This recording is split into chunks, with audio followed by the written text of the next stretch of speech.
Hola, antes de comenzar quiero decir que me encantan las historias y la forma en que las narras. Para mí sería un gusto que puedas hacer lo mismo con la historia de algo que le sucedió a uno de mis tíos.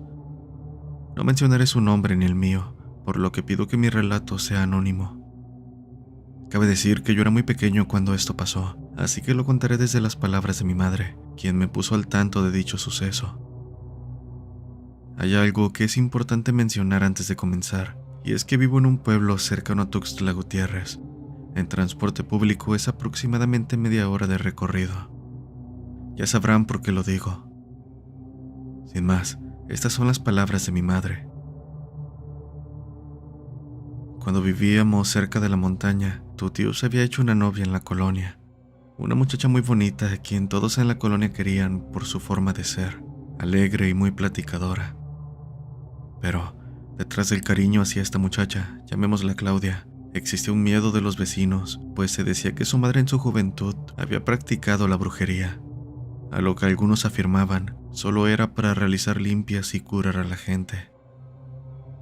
Pero como haya sido, estaba claro que no todos lo veían igual, aunado a que la actitud de la señora, doña Sarita, era un tanto extraña. El caso es que la relación de Claudio y tu tío duró unos años, a tal grado de llegar a hablar sobre boda. Pero antes de venirnos a vivir al pueblo, que hace años era mucho más pequeño de lo que es hoy, Claudia comenzó a tener actitudes raras con tu tío. Se volvió muy celosa, le reclamaba cosas que tu tío ni siquiera había hecho.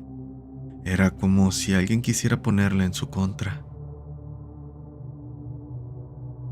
Al poco tiempo de que aquellas actitudes comenzaran, tu tío se cansó y a pesar de quererla mucho, no pudo seguir con esa relación. Hay que decir que por aquel entonces aún se conservaba la costumbre de hablar con los padres de los novios para informar que la relación había terminado. Y pues tu tío no quiso terminar su relación así como así, sin decir nada. Por ello fue a hablar con doña Sarita para informarle de lo que pasaba y que ella no se casaría con su hija. La respuesta de doña Sarita nos asustó, puesto que ella le dijo que si su hija sufría por romper su relación, mi tío pagaría, que tu abuelita vería lo que le iba a pasar y también a pagar el sufrimiento de Claudia. Así pasó el tiempo y nos movimos a vivir para acá. Todo iba normal y tu tío no tenía problemas. Sin embargo, año y medio después supimos que Claudia había estado mal, que supuestamente por las noches se levantaba gritando el nombre de tu tío. Nosotros no hicimos caso porque queríamos olvidar lo que doña Sarita dijo el día que se acabó la relación.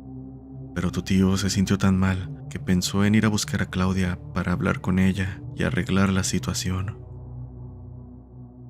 Fue un grave error. Después de ese día, tu tío comenzó a comportarse extraño. Una actitud que debo resaltar es que a veces, por días al azar, a partir de las 7 de la tarde, él se quedaba sentado en silencio, con la mirada perdida. Estaría así por unos minutos antes de levantarse y agarrar su balón de fútbol. Esto nos confundía mucho, pues nunca se había comportado de esa manera, como si su alma abandonara su cuerpo. Después, simplemente se iba pateando el balón por la calle, por varios kilómetros sin detenerse, con la mirada igual de perdida y sin saludar a la gente que lo encontraba. Al verlo actuando tan extraño, los pobladores le decían a mi abuela dónde lo habían visto y hacia dónde se dirigía, a lo que mis hermanos tenían que ir a buscarlo para regresarlo a casa. Lo extraño es que al día siguiente tu tío no recordaba nada, solo decía tener un dolor de pies muy fuerte y estar muy cansado. Había ocasiones que simplemente regresaba en plena madrugada, tras salirse sin que nos diéramos cuenta. Entraba con el balón en sus manos, sucio, con la mirada perdida, para meterse en su cama y quedarse dormido sin decir palabra. En este punto les pregunto a todos los que me escuchan, ¿recuerdan que vivo cerca de Tuxtla Gutiérrez? Bueno, según mi madre, hubo una ocasión en la que unos conocidos de mi abuela lo encontraron en plena carretera rumbo a Tuxtla, sin su playera, caminando descalzo y pateando su balón. Lo bueno es que lo reconocieron y lo llevaron a casa. Esto que les cuento, muchos vecinos de la colonia, en especial quienes conocían a doña Sarita, lo relacionaron con un acto de brujería de la señora, pues dicen que el día que mi tío fue a visitar a Claudia, su exnovia, ella dejó de buscarlo y de levantarse por las noches, gritando su nombre. Según la veían como otra persona, e incluso había comenzado otra relación en la que hasta se había ido a vivir con su nuevo novio. El comportamiento extraño de mi tío duró unos meses, mismos en los que doña Sarita vivió, pues cuando nos enteramos de su muerte, 2 semanas después, coincidió con el tiempo que mi tío había dejado de salirse con su balón. Pasaron los años y él dice no recordar ni una sola ocasión que haya hecho algo como lo que les conté, ni mucho menos haber caminado por la carretera rumbo a Tuxtla, como dicen que lo encontraron. Actualmente mi familia ya no habla de ese tema. Yo solo recordé la historia que mi madre me contó. Algo increíble, lo sé, pues lo comprobé en algunos viajes que hicimos con mis padres a la colonia en la que vivió mi abuela y mis tíos. Varios de los vecinos, ya entrados en años, que los conocían muy bien, preguntaban específicamente por mi tío. El muchachito que fue novio de Claudia. ¿Cómo sigue? ¿Todavía se sale con su balón?, decían. Aquel genuino interés y preocupación me hizo creer aún más en la historia, siendo el motivo por el que me animé a compartirla con ustedes. Gracias por leerme y gracias a la comunidad por escuchar mi relato. Espero seguir escuchando los que tengan por contar. Saludos.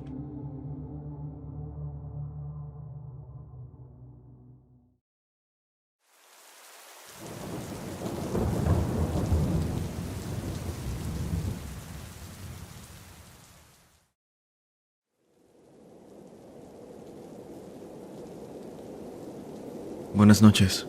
Quiero contarles este acontecimiento que tuvo lugar cuando tenía alrededor de 7 años, en Corinto, municipio de Chinandega, lugar de donde soy oriundo. Un día visitamos a mi abuela, que en paz descanse. Vivía aproximadamente a 2 kilómetros de nuestra casa. Debido a que no estaba lejos, fuimos un día ya cayendo la tarde. Estuvimos platicando y pasando el tiempo, hasta que, cuando nos despedíamos para volver a casa, comenzó a llover muy fuerte, lo suficiente como para impedirnos salir. Estuvimos mi padre y yo 1 hora y media más hasta que la lluvia amainó, siendo en este punto las 7 de la tarde. El sol ya se había ocultado y afuera estaba tan oscuro como para pensártela en salir sin una linterna, con una ligera brisa que nos ponía la piel chinita. Vámonos, que ya es tarde, y no sea que venga más fuerte la lluvia, dijo mi padre. Y para colmo, la bicicleta en la que habíamos salido estaba ponchada, por lo que solo nos quedaba caminar de vuelta a casa. No estaba tan lejos, repito, pero sí nos tomaría un tiempo. Después de despedirnos de mi abuela, tomamos camino por la orilla de la playa, en medio de la oscura noche, apenas pudiendo ver a unos metros frente a nosotros.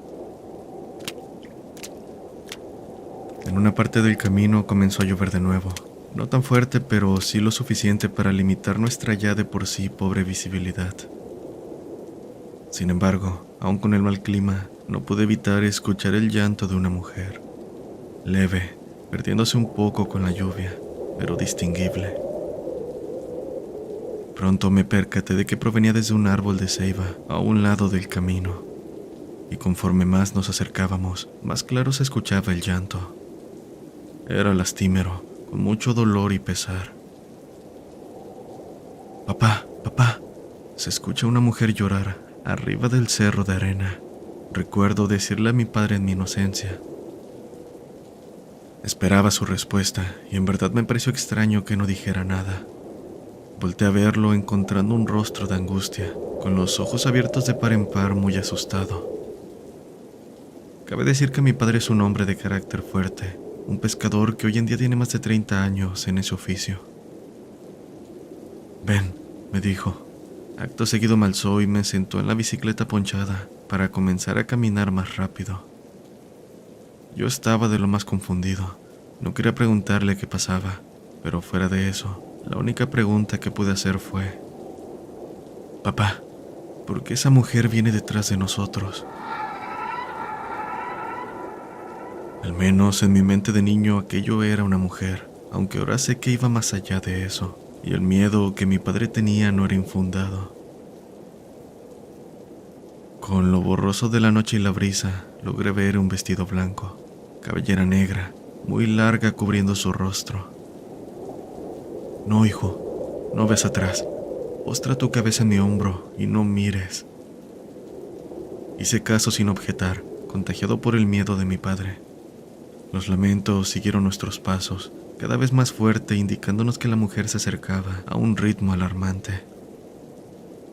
Además de eso, un dolor de cabeza me agobió, y seguramente a mi padre también. El llanto dejó de parecer el de una persona. Solo puedo decir que se escuchaba aterrador, mezclado con risas. Pasando por un restaurante llamado El Espigón, los lamentos pasaron a escucharse lejos, y ahora eran más bien como gritos. Por mi parte, seguía sintiendo mucho miedo. Estaba al borde de las lágrimas, a pesar de llevar mis ojos bien cerrados. Minutos después, divisando en una subida el primer poste de luz, mi padre me dijo que podía mirar. La lluvia en este punto era fuerte. Estábamos empapados y muy agitados. Recuerdo el rostro de terror que tenía mi padre. Sus ojos mostraban que habían visto lo que fuera aquella cosa que nos había perseguido. Dale, hijo, caminemos rápido. La lluvia está fuerte y te puedes enfermar, dijo con la voz cortada. Después de decirme que no le dijéramos nada de lo ocurrido a mi madre, agachó la cabeza y por respeto no le pregunté qué había visto. Pasaron los años y no toqué el tema. Comenzaba a olvidar el asunto, viéndolo más bien como una noche en la que algo extraño ocurrió, hasta que salió el tema durante un día de pesca con mi padre. En aquel entonces ya tendría 17 años. No sé cómo, pero hice lo posible para no desvanecer ese día. Comenzó a decir. Dijo que, cuando me pidió no mirar, volteó para ver si esa cosa nos había seguido. Era una mujer que con cada paso se veía más alta. Creo que llegó a medir más de 2,5 metros en el momento en que más cerca la tuvimos. Sus brazos eran largos y delgados, con su cabello cubriendo su rostro. Te juro que sentí un miedo como nunca en mi vida. Antes de esa noche ya había pasado por aquel lugar, incluso más tarde, pero jamás me había topado con algo así. Justo tuvo que ser ese día que iba contigo. Agregó que me pidió no decir nada porque esas cosas no eran comunes en el pueblo, que seguramente la gente lo tomaría por loco, a pesar de que yo también lo había vivido. Debo decir que, por mi parte, cada que paso por aquel árbol de ceiba, los malos recuerdos de esa noche vienen a mi mente. Como si en cualquier momento aquella mujer fuera a salir para esta vez alcanzarme. El miedo de mi padre, su angustia, eran de verdad. Y doy fe en que es alguien que no inventaría cosas. Los ancestros cuentan que, en Corinto, años atrás, habían quintas donde vivían los españoles con sus esclavos, a quienes por años trataron de las formas más inhumanas posibles, y es motivo por el que sus almas resentidas se quedaron atrapadas en estas tierras. Gracias por escuchar mi experiencia. Un saludo a toda la comunidad de Voces del Abismo.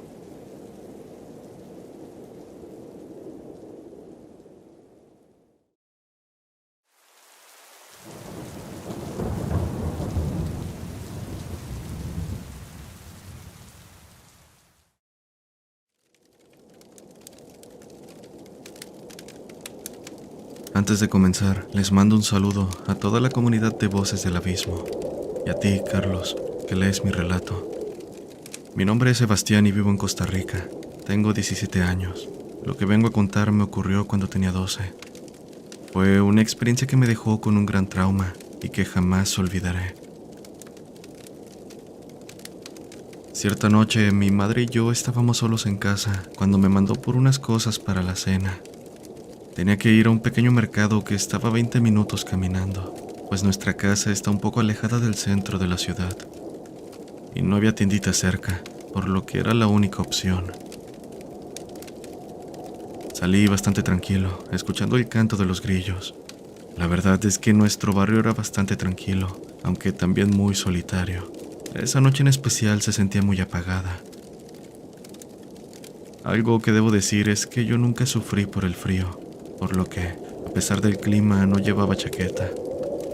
Gran error, pues aún con lo dicho anteriormente, el clima se sentía extremadamente más frío que otras noches. Temblaba, pero ya había avanzado lo suficiente como para regresarme.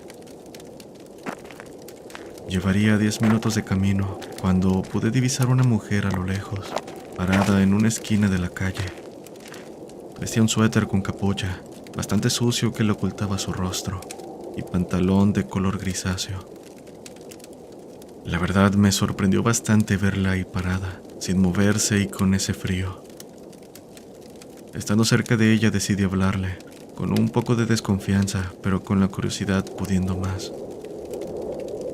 Señora, ¿necesita ayuda? Ni siquiera terminé de hablar cuando la mujer se quitó la capucha volteando rápidamente hacia mí. No podía creer lo que estaba viendo. Su rostro era horripilante. No sé cómo describirlo.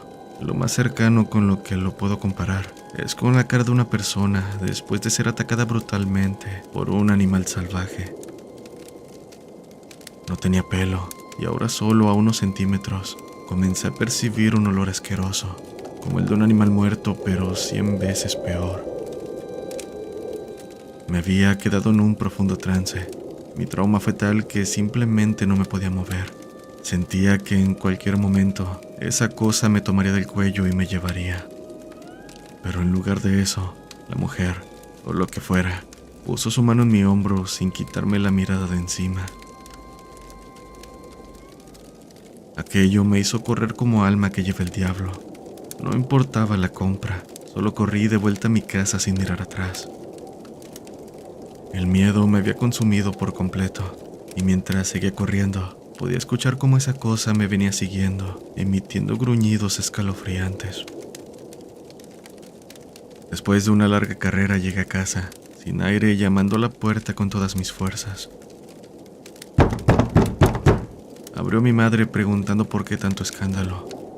Yo, apenas pudiendo hablar, le dije que no había nada de lo que me encargó en el mercado y me encerré en mi cuarto. No cené ni mucho menos dormí esa noche. De hecho, tampoco pude comer por los siguientes días. Mi mente solo daba para pensar en lo que me había encontrado esa noche, en su horrenda cara, en aquellos guturales que martillaban mi cabeza. ¿Qué diablos era eso? Ahora sabe dónde vivo. ¿Qué hubiera pasado si lograba echarme garra? Los días pasaron y, como era evidente, mis padres se preocuparon mucho por mí. Cuando me preguntaban por mi situación, yo solo les decía que estaba enfermo o que no quería hablar al respecto. Tuvieron que pasar varios meses para recuperarme. Cuando por fin tuve el valor, les conté toda la historia tal cual se las conté a ustedes. Y es que la recuerdo tan bien, debido a que la experiencia se enraizó en mi mente. No sé si me creyeron. Por la cara que hicieron cuando terminé de hablar, puedo decir que no. O por lo menos no del todo. De cualquier forma, les voy a agradecer de por vida el hecho de que me apoyaran, respetando el que no quisiera hablar de eso con nadie, ni recibir ayuda. Por suerte, no he vuelto a tener un encuentro similar, y gracias a ello pude seguir con mi vida normal. Actualmente, a 5 años de lo sucedido, sigo sin poder sacarme de la cabeza aquella imagen, y seguramente nunca lo haga. Su cara y la experiencia por la que pasé esa noche me perseguirán hasta el último de mis días.